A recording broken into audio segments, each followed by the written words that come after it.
Hello everyone. Welcome to All About Buffy, Season 4, Part 3, Take 2. I'll tell you why it's Take 2 later on.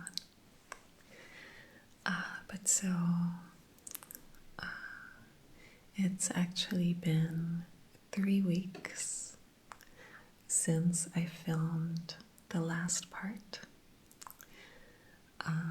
At the end of that, I think I say, I'm gonna go deal with the cat now. And I have, in fact, been dealing with the cat for the past 3 weeks. So this was sort of my first opportunity to continue the video. So this is part 3. I had to, well, I didn't have to, but I decided to chop the other part into 2. Because though I did manage to get the plot in half an hour, I didn't realize that I had already been talking for half an hour before that, and then after that as well, even more. So it was just too long, and I decided to chop it up. So that's why this is part 3. This is part 3, take 2, because, well, like I said, I love season 4. It's my guilty pleasure favorite season. And I mentioned that I was basically going to talk about each episode. There's only like 4 or 5 episodes that I don't really have anything to say about. And so I tried filming this yesterday, and that's how I started the video, just going over each episode. And pretty soon I was 45 minutes in, and I had only made it as far as something blue, so not even halfway. So that's kind of when I decided, okay, this isn't gonna work, and I'm gonna completely have to change my approach to this.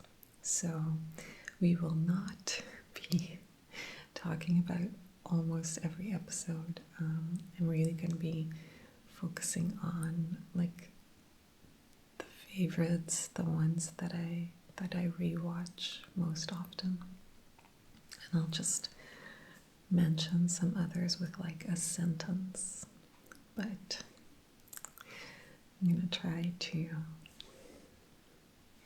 focus my attention.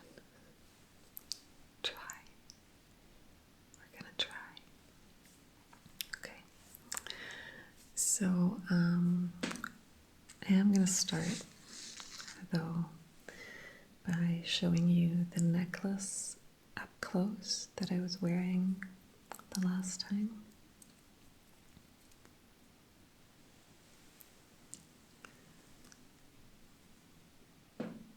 So it might be maybe backwards, I don't know, I think so. So it just says spike, and then the eye is a railroad spike. And it's like this maroon color, like a deep blood red. It's not focusing all that well, but every time I try to get closer to make it focus.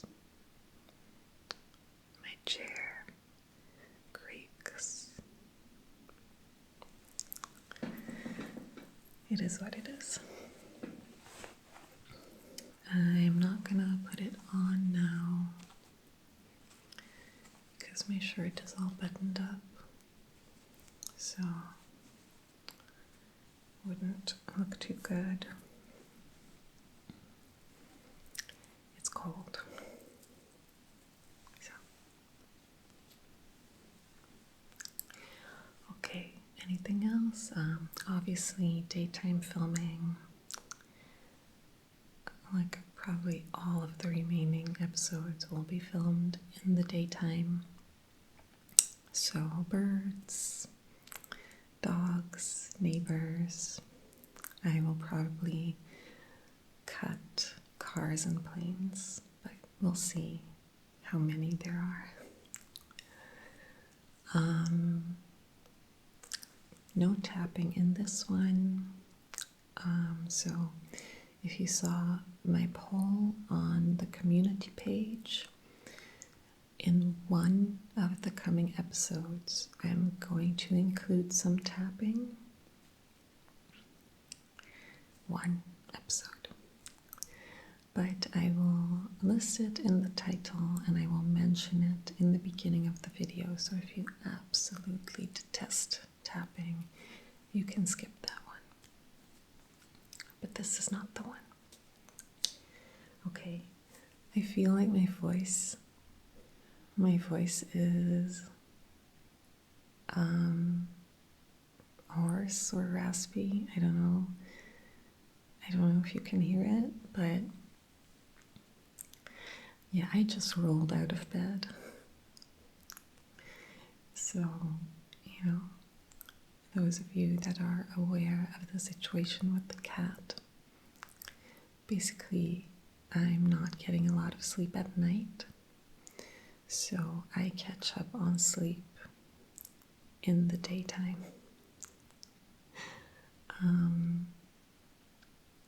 So I literally just woke up half an hour ago, and here we are. So that is why my voice may sound like this, and maybe as we go on, it will improve. Okay, so get my episode list out.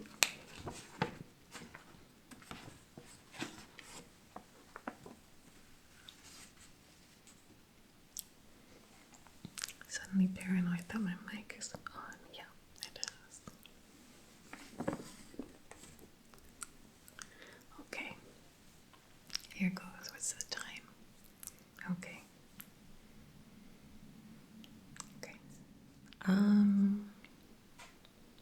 Right. So, in keeping with Buffy tradition, I really dislike the first two episodes, Freshman and Living Conditions. That's all I'm going to say about them, but I really dislike them.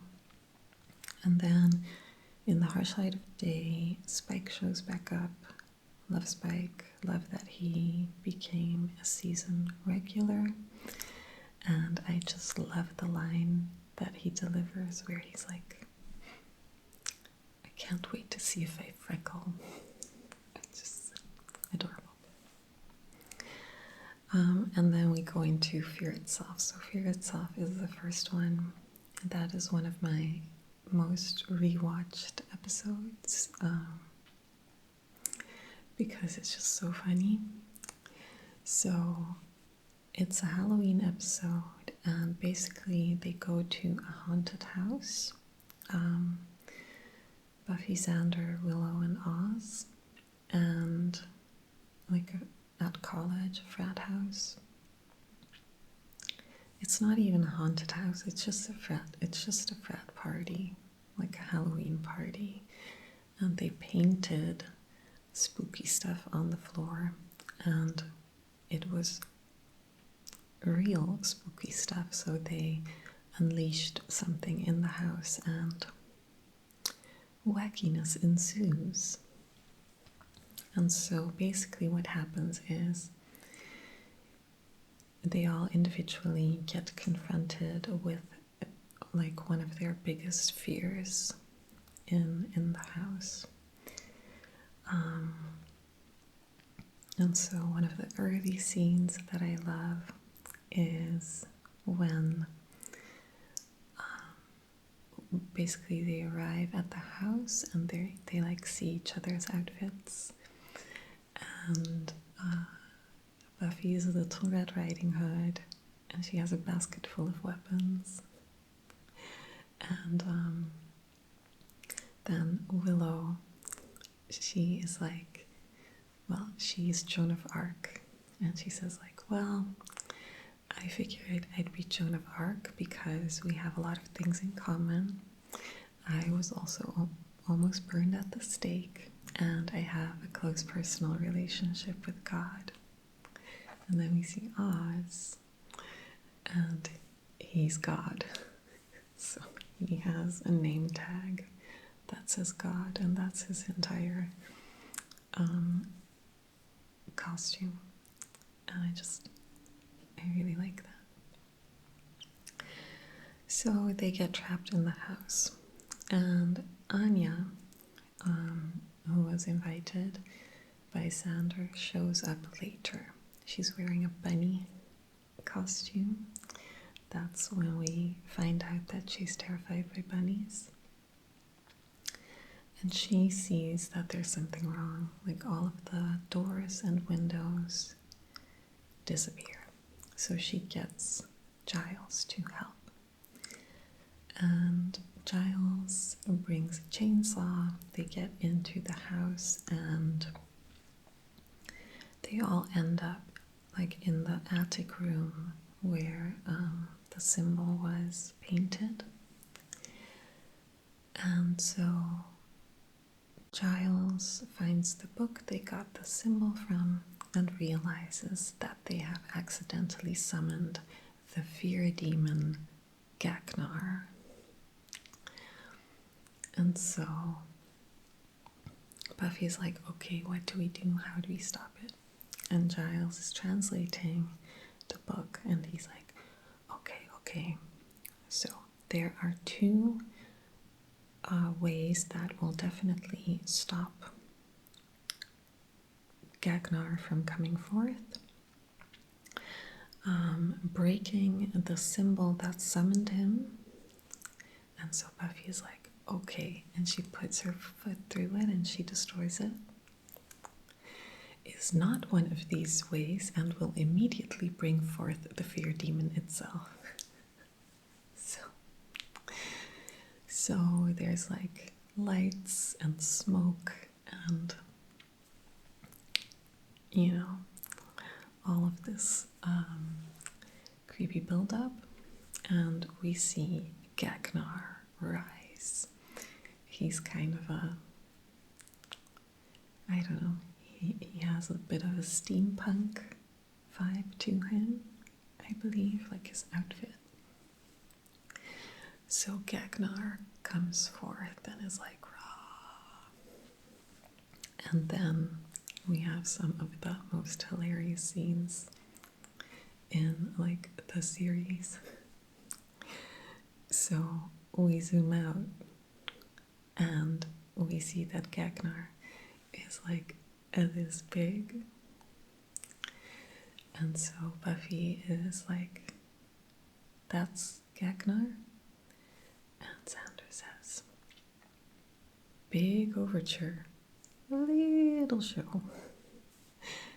And Gaknar says,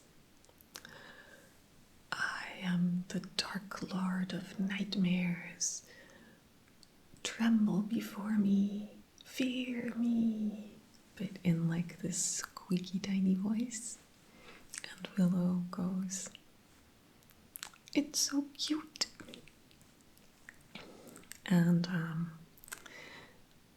Xander goes, who's a little fear demon? Who's a little fear demon? And Giles says, Xander, don't taunt the fear demon. Why? Can it hurt me? No, it's just tacky. And then Buffy, well, the fear Gagnar says some things, I think, and then Buffy's like, yeah, and squashes him with her foot. And it's so funny. It's just, it's good stuff. And then at home, they're back at Giles's home, all like stuffing their faces with Halloween candy. And Giles is still reading in the book. And he's like, oh no. He's like, what? I should have translated the inscription beneath the picture of Gagnar. He's like, what did it say? Actual size.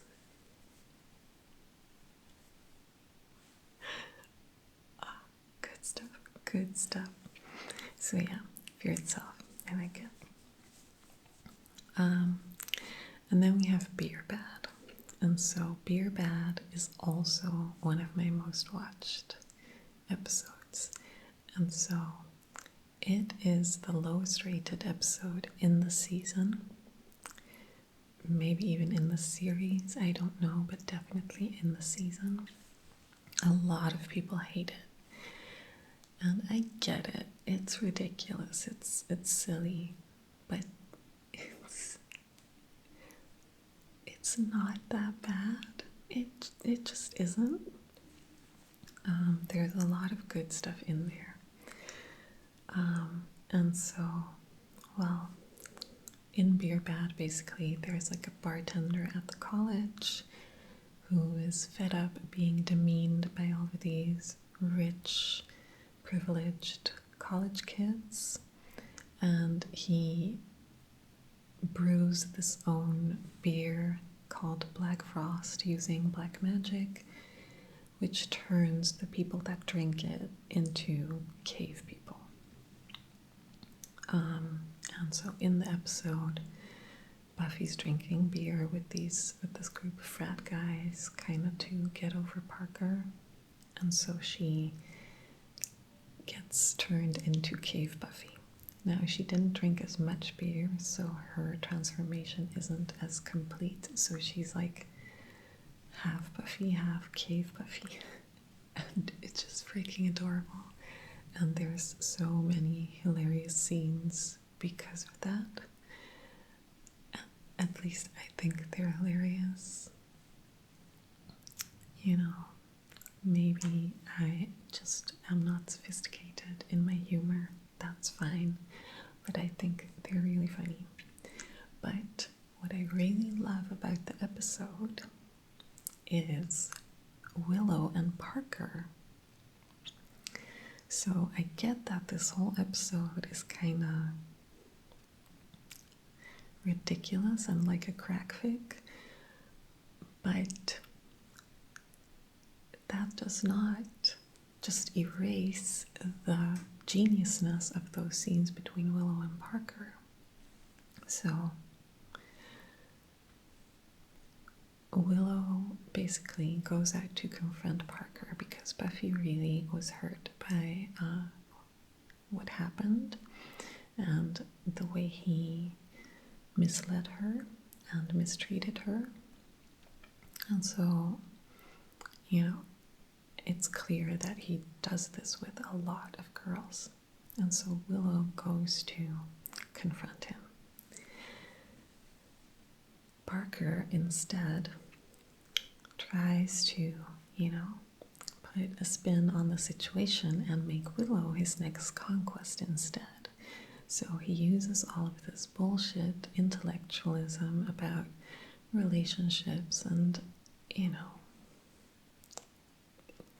fleeting encounters and the beauty of them and blah, blah, blah, to bring her in to his thinking. And Willow goes along with it. She's like, okay, that makes sense. And so they're having a conversation. And then when Parker really makes it known that he's trying to do the same with Willow herself, Willow flips the script on him and is just like, how gullible do you think I am? And she gives him this speech and it's just like, this is the id. This is just the id. You men haven't evolved since the dawn of time. And at that moment, these four Neanderthal frat boys break into where they are sitting. And she's like, see? And it's just beautiful. And so that's why I love Beer Bat. I love the way that Willow gets to fully put Parker in his place. And then obviously after that, Buffy has to save his useless ass. And Buffy gets to knock him out with a club twice, I believe. So I like Beer Bad. Fight me. Okay, so the next one that I love, watch all the time, I think probably the most of all of the season 4 episodes is Pangs. Pangs is genius from beginning to end. And Pangs is where the video got away from me the last time. So, what I can just say is watch Pangs. It's so good. So basically, in Pangs, Xander has just started his construction job and they are breaking ground on a new building in Sunnydale. And at the starting ceremony, Xander starts digging and he falls through the floor into what ends up being the remains of a Native American settlement where a massacre took place. And they awaken a spirit. And so the spirit seeks vengeance against, the colonizers for what happened, for what they did to his people. And so all of that is juxtaposed against this argument between Willow and Buffy about Thanksgiving, because Buffy suddenly realizes that she wants to host Thanksgiving, but Willow is very much against Thanksgiving because duh. And so they're kind of constantly arguing about this. Giles is mixed in there as well. And then this vengeful spirit shows up, Hoos. And so Buffy's like, okay, well, how do I slay him? And Willow is like, you don't? We're not gonna slay him? We massacred his tribe, his people. They were a peaceful tribe. And we just butchered them all. So it's normal that he wants vengeance, so we're not going to slay him. We need to find another way to deal with him. And Giles is like, no. And so there's this constant battle going on about that. And so in between all this, Angel shows up because he heard about a dark spirit wanting to hurt Buffy, so he wants to see if she's okay, but he doesn't want anyone to know that he's there, because he doesn't want to complicate things for Buffy. But Willow sees him, and Giles sees him, and Xander sees him, and it's all funny. Spike shows up because Spike has been chipped by the initiative, and so he hasn't been able to feed for a while now, so he's all like desiccated and not doing well. So he shows up begging for help and begging for care, and so they take him in and they tie him to a chair. Xander, meanwhile, is deathly ill. So when he fell into the earth, he was infected by basically all the diseases that the colonizers brought to the Native Americans and almost killed them all. And he's got them all, like smallpox, syphilis, he's got the works. So he's just on the couch dying. So all of this going on, Buffy is obsessing over the Thanksgiving, like Willow and Giles are going at each other about how to deal with Hoos, and Buffy is just like, this needs more condensed milk. It's just all glorious. And so there's this really funny scene where I think Willow and Giles are arguing again, and suddenly Spike goes, I just can't take all this mamby-pamby boo-hooing about the bloody you had better weapons and you massacred them. That's what conquering nations do. You think Julius Caesar went, I came, I conquered, I feel really bad about it. And Xander goes like, maybe it's the syphilis talking, but he's making a lot of sense. And Giles is just like, I made a lot of these points earlier, but it's fine. It's fine. It's just a hilarious scene. So then comes the moment that the siege begins.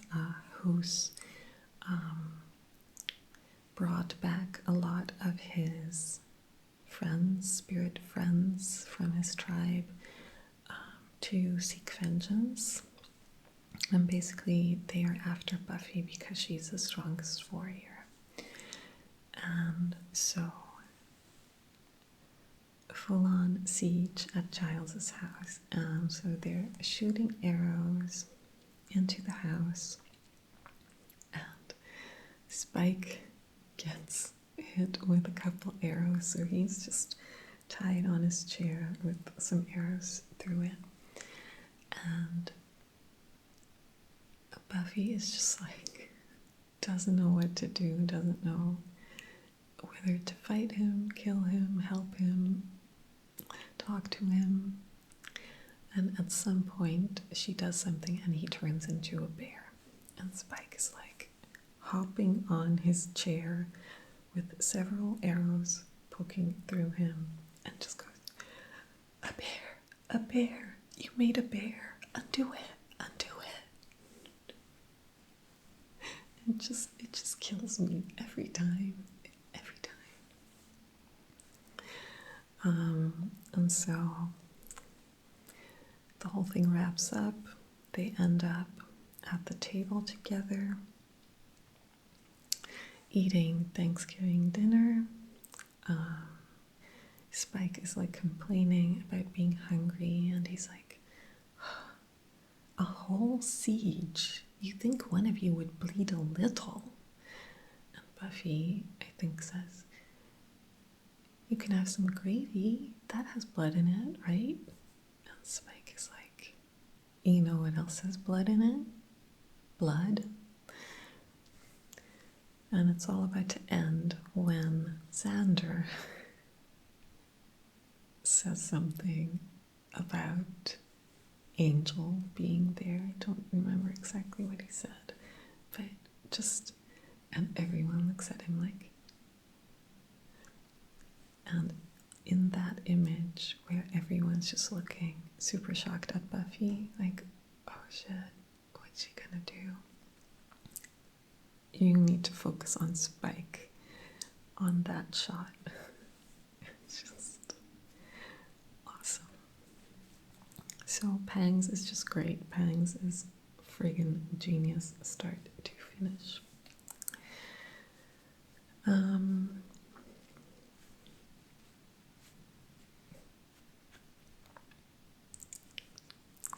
Sorry, I was just thinking about Giles going, I'm still trying to refer to you lot. I'm still trying not to refer to you lot as you bloody colonials. Okay, next one, something blue. I know it seems like I'm doing like almost all the episodes still, but they're just close together, the ones that I watch all the time.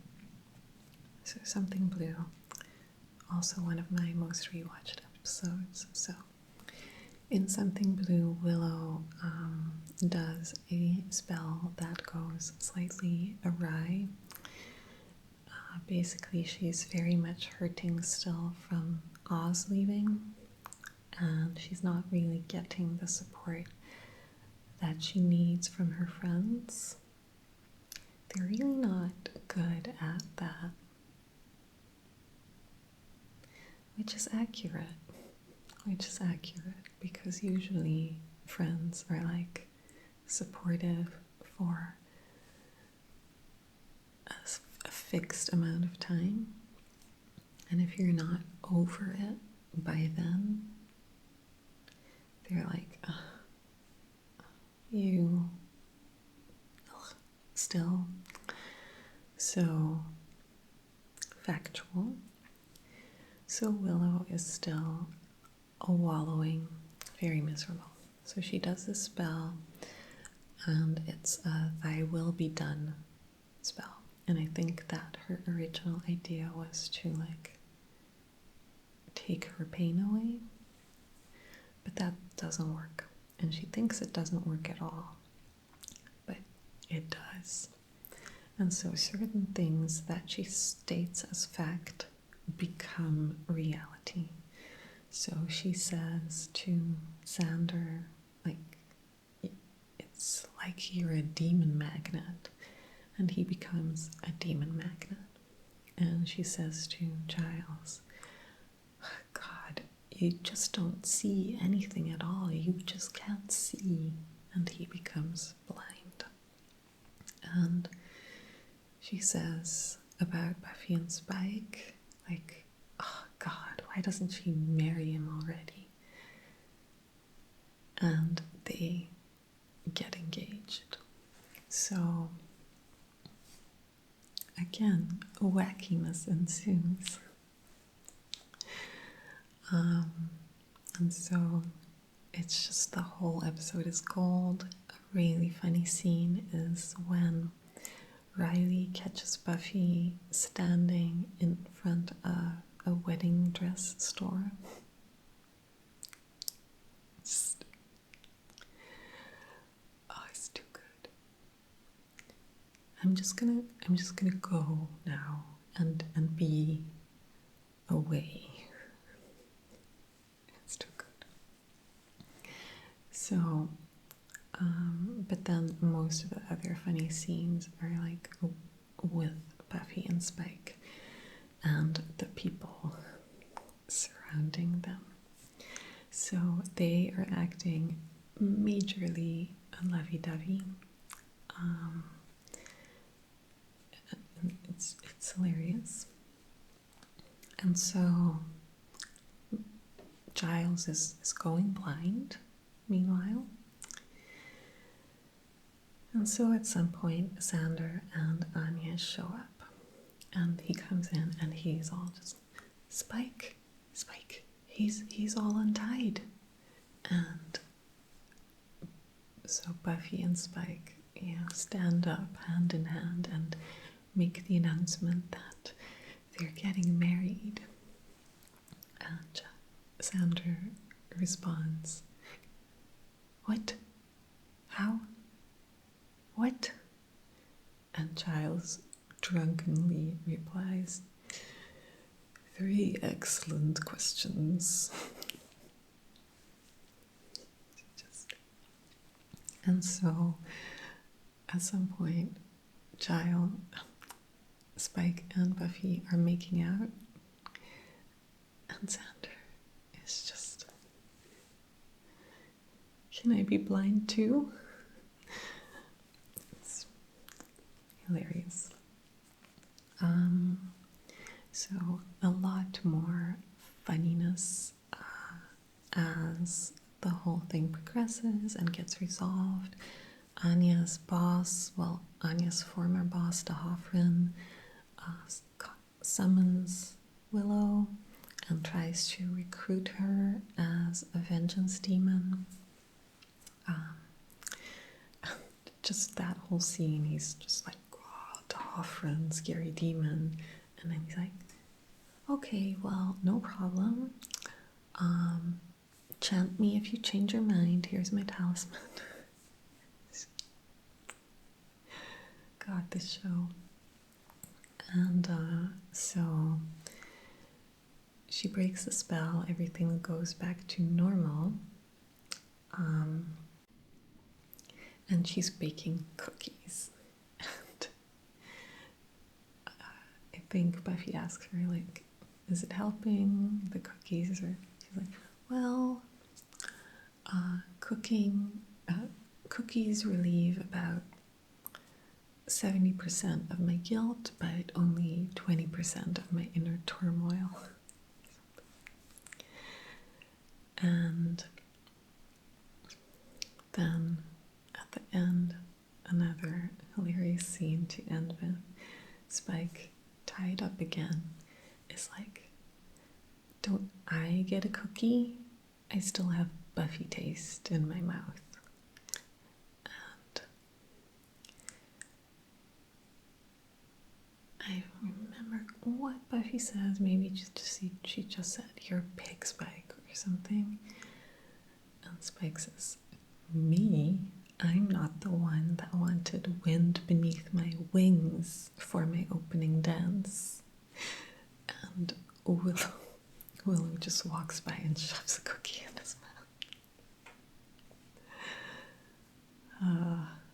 I love tied up Spike.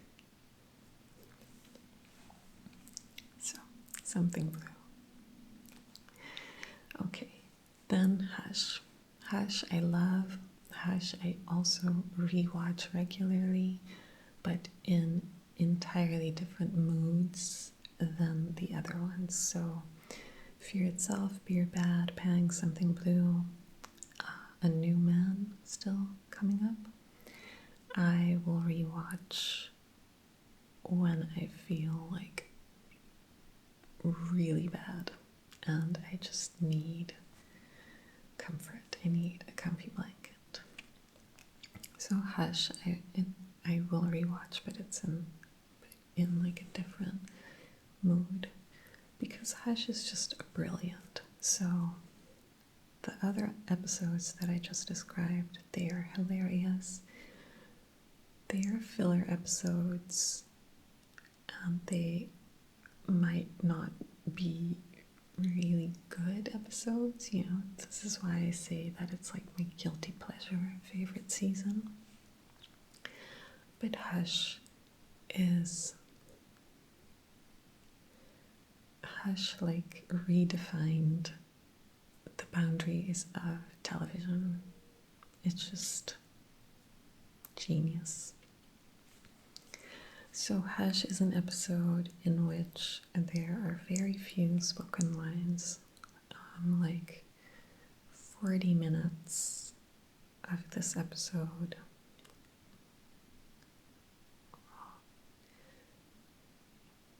Buffy episodes are 40 minutes, so I'm gonna say like 32 minutes of this episode are in complete silence in terms of words. There's music, but no words.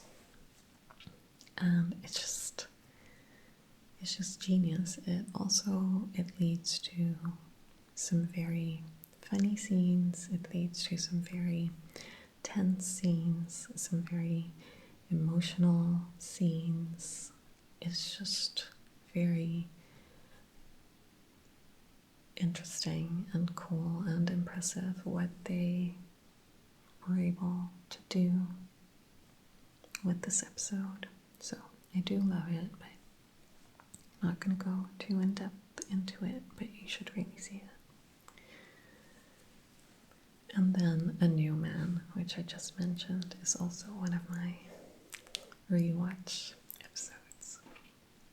So, in my character descriptions, I think I mentioned that Giles this season feels very lost. Like he's just floating in the atmosphere. He's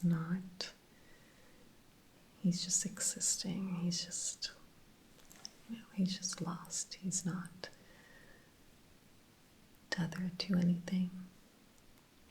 And I think this is Buffy's birthday episode, where this time the badness doesn't happen directly to Buffy, but to Giles.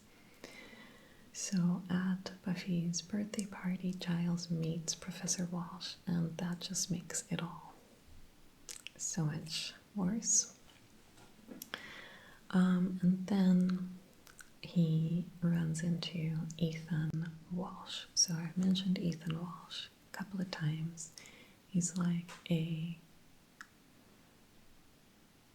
warlock. What they call it? I don't know.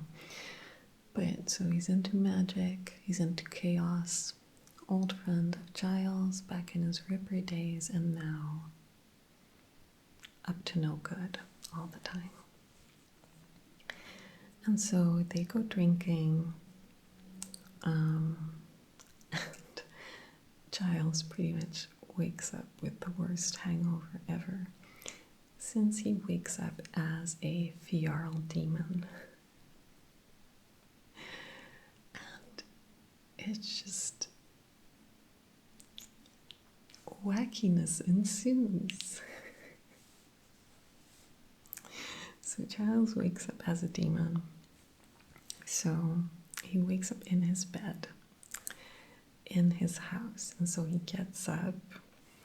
He tries to put on his robe, but he splits it in two because he's a massive demon with pointy areas. He goes down the stairs and grabs onto the banister, completely, tears it apart, just tears off the banister. He sees himself in the mirror, and he wants to make a call, but he crumbles up the telephone, and then he goes to leave, so he grabs a blanket to wrap it, cover himself with, and he goes to leave, and he pulls the door out of its hinges. So when he's gone, his apartment looks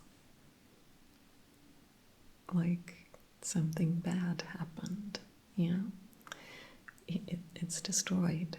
So he leaves, and he goes in search of help, and I don't remember who he finds first, who he approaches first, but basically he finds out that even though he thinks he's speaking English, he is not speaking English. So what other people are hearing is not English. So he's not finding help. So I think he ends up in the cemetery, and Spike stumbles upon him, and he's like, "What do I spy with my little eye? A demon, something I can kill." And Spike Giles says something like, "Oh God, just what I needed," or "perfect," or something like that. And Spike's like, "Giles?" And Giles says, "What? You can understand me? I'm speaking English?" And Spike says, "No, you're speaking Fjarl, but I just happen to speak a little Fjarl." So they team up. Well, Giles pays Spike to help him figure this out. So meanwhile, they are on the run from the initiative. Are they on the run from the initiative yet? No, not yet, I think. So they just get into the car to find help. But then Giles sees Professor Walsh out on the street, and he's like, "Stop the car." And he gets out, and he's like, "Rah!" and scares her, and gets back into the car. So they're more like really, really funny scenes between Spike and Giles in the car. But yeah,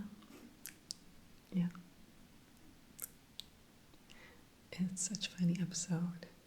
And so they are now running from the initiative because Professor Walsh made a call and sent the initiative after them.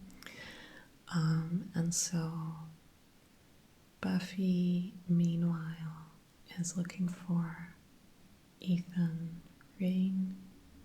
Did I say Ethan Walsh earlier? Did I? I think I did. No? Anyway, it's Ethan Rain, but I think I may have got that wrong first time. So Buffy's looking for Ethan Rain, blah blah, and cut to like the final scene where Buffy finds Giles, but he's a demon, and she thinks that he's a demon that hurt Giles. So she goes after him, they fight, and she stabs him with what she thinks is a silver letter opener. As she stabs him, she realizes that it's Giles. And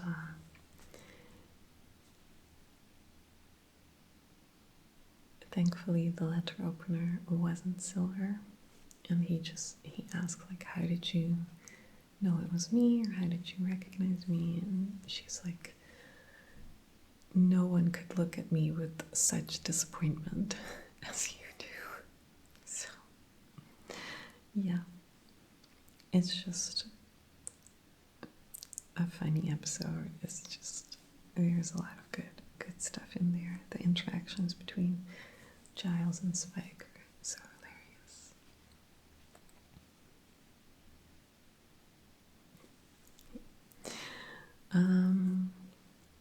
Okay, and I think,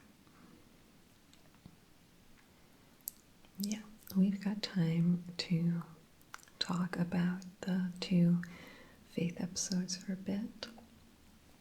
So this year's girl, Faith wakes up from a coma. So she wakes up from a coma. I think she like goes back to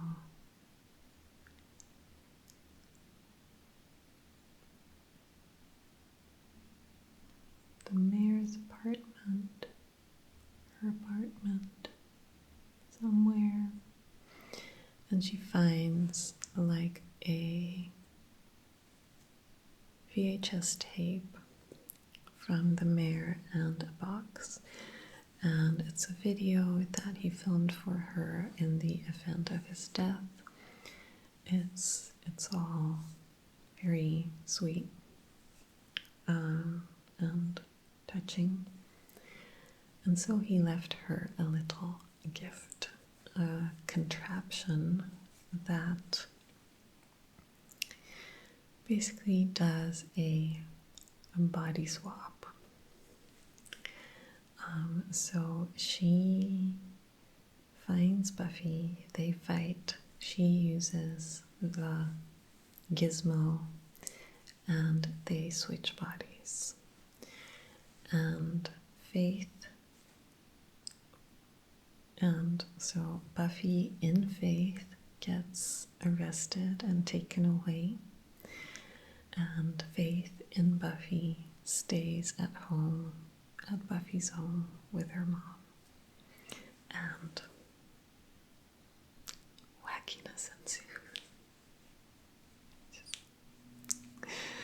So then, it's mostly in Who Are You, where Faith, it takes over Buffy's life. Remember way in the first episode, Buffy's like, well, you're not the one being single white femaled. Now, this time, literally body snatched, life stolen. So Faith takes over her life, and it starts with these awesome scenes of Faith in Buffy's body, in the bathroom, in the mirror, like inspecting her face and like making all of these faces, like scrunching up her nose, sticking out her tongue, like doing all of these things, and then like practicing no, because it's wrong, because it's wrong, because it's wrong. Just so cute.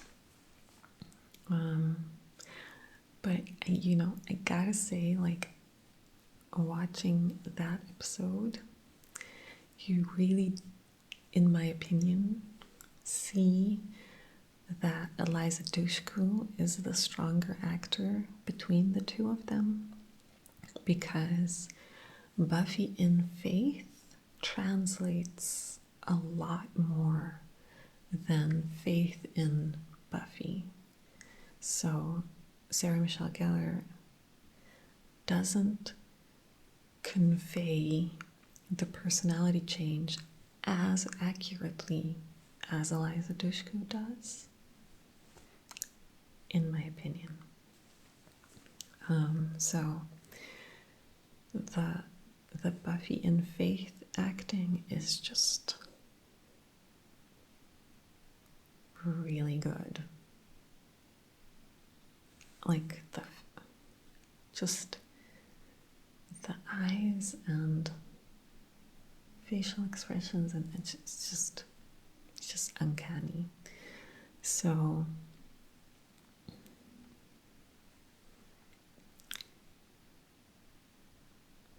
you could say that it's harder for a bad person to act good, because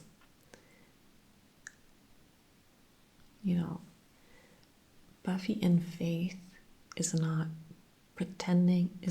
Buffy pretending to be Faith, but Faith in Buffy is Faith pretending to be Buffy. So it is Sarah Michelle Gellar acting to be Faith, pretending to be Buffy. So there is an extra level there. That's true. But still, even in the moments where she's like channeling faith, for example, with Spike under the stairs in the bronze, or with Tara, the scene with Tara, or when she like snaps at Riley. So even those moments where she is like channeling faith, it's just different. It's just not.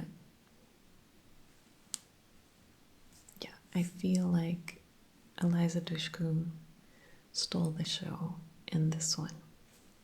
Even though I much more love all of the scenes where Faith is in Buffy's body, because hilarity. And obviously at that scene with Spike, I mean,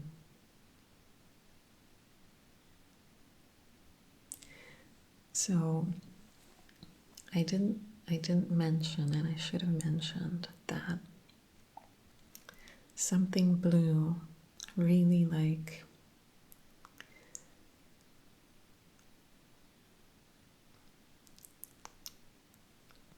solidifies Spike's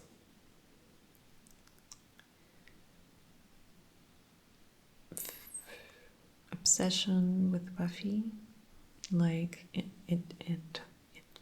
changes visibly there, because the moment the spell breaks, so they're like in the crypt in the cemetery and they're all fighting demons, but at one point Spike and Buffy start making out, and then the spell breaks and they pull apart, and you see Spike hesitate. You see him like, what do I do now? And Buffy then responds disgusted and is like, ugh, ugh, ugh, ugh, ugh. And then after Spike sees that, he joins in and he adapts that response as well. But you see very clearly that that is not what he wanted to do, what he meant to do. So Spike is already into Buffy at that point. And then we have a scene in Who Are You, where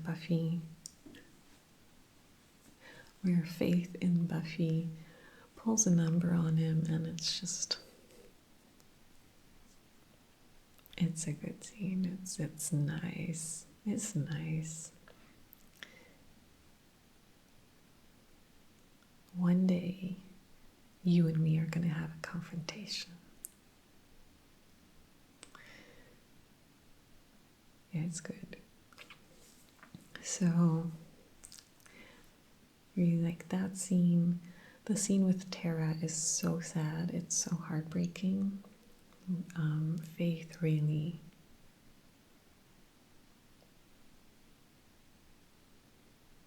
it's mean. I love Tara. I don't like to see her hurt. But she wasn't that hurt because, being the incredible, like, intuitive person that she is the one that sees something's wrong. So she is the one that sees that Buffy is not like in alignment anymore, that something else is shoved into there. So she breaks the case wide open, and they start figuring it out. Meanwhile, Buffy in Faith has escaped, and she went to Giles, but Giles didn't, believe her story, and she references the recent events in A New Man. And I think she says things that she knows about him and her mom from In Band Candy that she heard in earshot. And that's how he believes that she's Buffy. So they all figure it out, and they all, think about how to solve the problem. And meanwhile, Faith in Buffy is like headed out. She is gonna take this new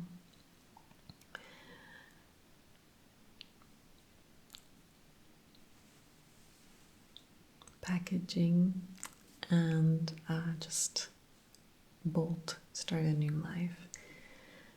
As she is leaving, she sees on the television, on a news report, that some vampires are holding a bunch of people hostage in a church. And this is the moment where we see that Faith is redeemable. Faith is not evil. Faith is complex and was pushed into a certain path, but she is not like fully evil, like psychopath levels, no compassion, no guilt, no feeling, none of that. No, she's not evil. She is redeemable because she sees a news report and she's like, I have to do something about this. And not as in, I'm Buffy, I have to do something about this, because she was on her way out. Like, she was free and clear, and she goes back. So that's not Faith pretending to be Buffy, that's just Faith. So she goes back to help these people. And she finds Riley there. Blah, blah, blah, things happen. She's in the church. Buffy also shows up to the church. And they swap back. Not with the gizmo. Faith destroyed the gizmo immediately after the body swap, but Willow and Tara magicked up a replacement. Not a gizmo, but like an energy ball. So they switch back.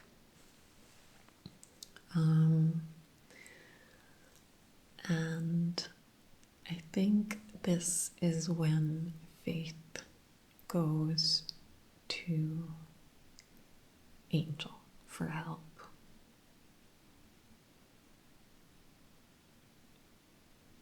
But I'm not sure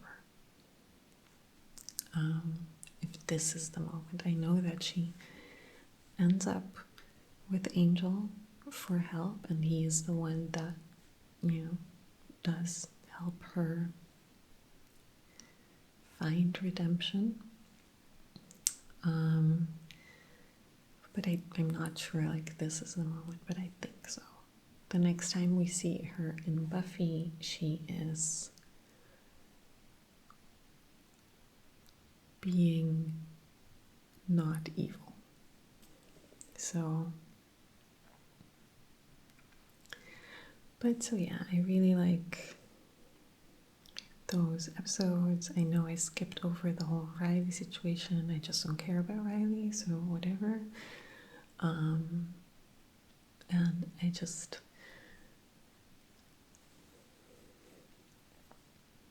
happy to see Faith. and I really like what they did with those 2 episodes. And I really like how Tara played a part in all of it. Tara's just awesome. She's just awesome.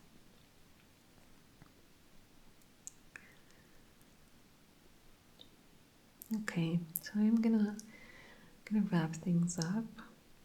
I wish I could go into New Moon Rising a bit more for that reason, like for Willow and Tara's relationship, but I talked about it a bit already. Right, Restless. I should mention Restless. I don't know what I think about Restless, like what my feelings are about Restless. I am generally a fan of the absurd. Like I like a good fever dream sort of situation.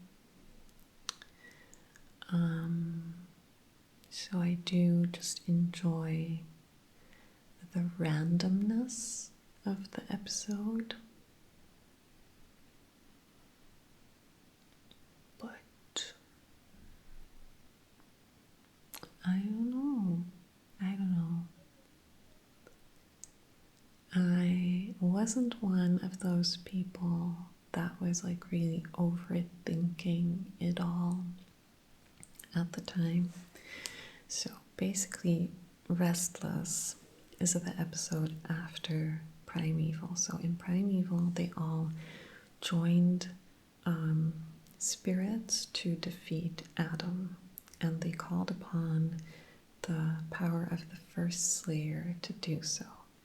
Now, apparently, there were some repercussions, and after that, they go home and they all fall asleep in Buffy's living room, and they all have these weird dreams. So it's like a dream sequence episode. It makes no sense, and the first Slayer is trying to kill them all in their dream. So that's kind of why this episode occurs. But it's just weird.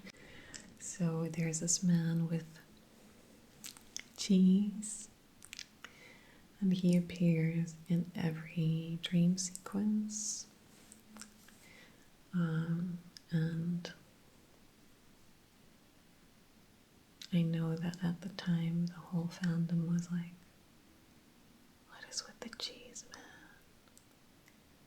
What is the deal with the cheese man?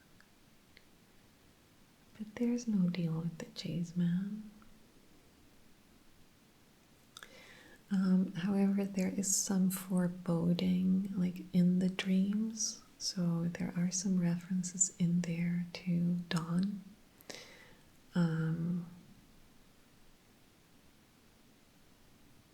Back before dawn, back before the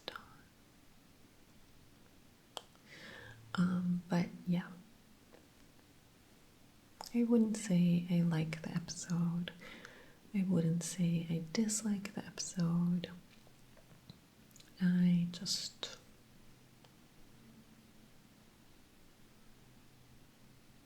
don't know, Sandra gets a lot of time. It's unnecessary. And on that note, I had to get some Xander slander in there, right? Okay, so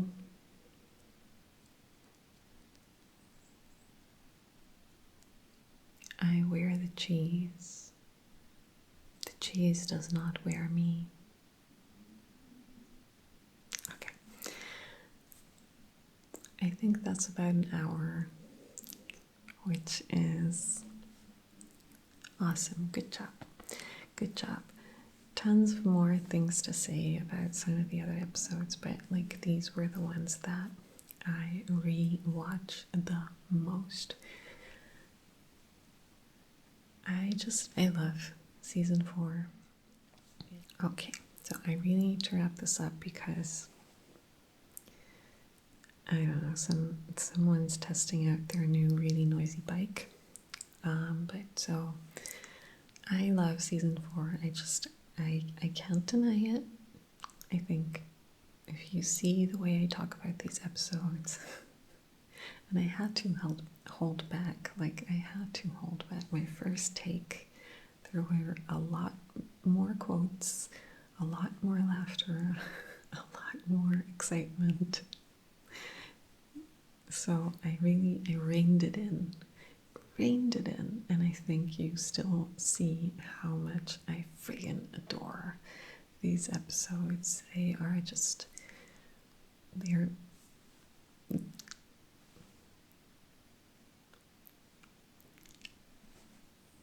don't know, just make me happy. These episodes, they make me happy.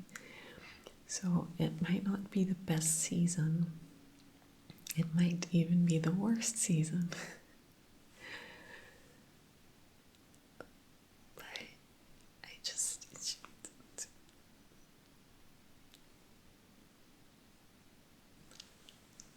I mean, the writing is it just shines in a lot of these episodes. And so the bigger picture, not so much. The main plot, the big bad, some of the character development, but just these filler episodes. Too good. So, yeah, I friggin' love season 4. I can't help it. I can't help it.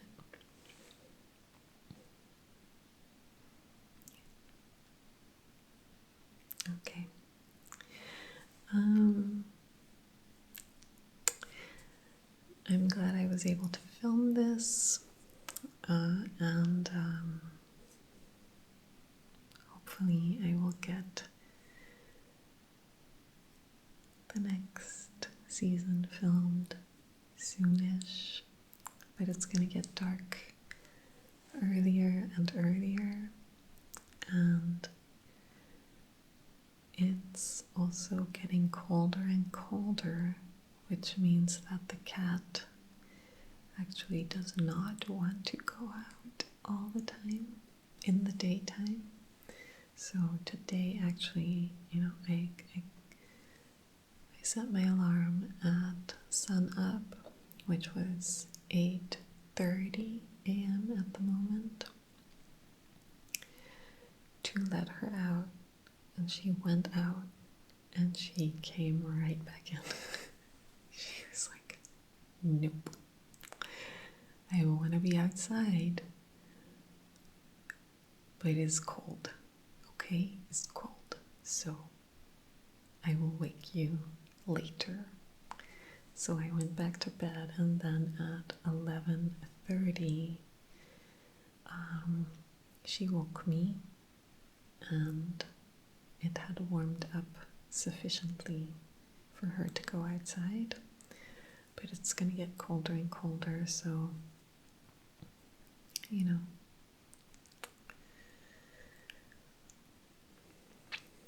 we'll see when I get the next one out. Ideally, I'm gonna try to just film every weekend in these hours before dark, but we'll see. I'm not gonna wake up to film, so, and I'm not gonna kick my cat out to film either, so we shall see. But They will be made. Don't know when, but they will be made. Don't worry, I will finish this Buffy series if it's the last thing I do. Okay, see you soon. Good night. Goodbye.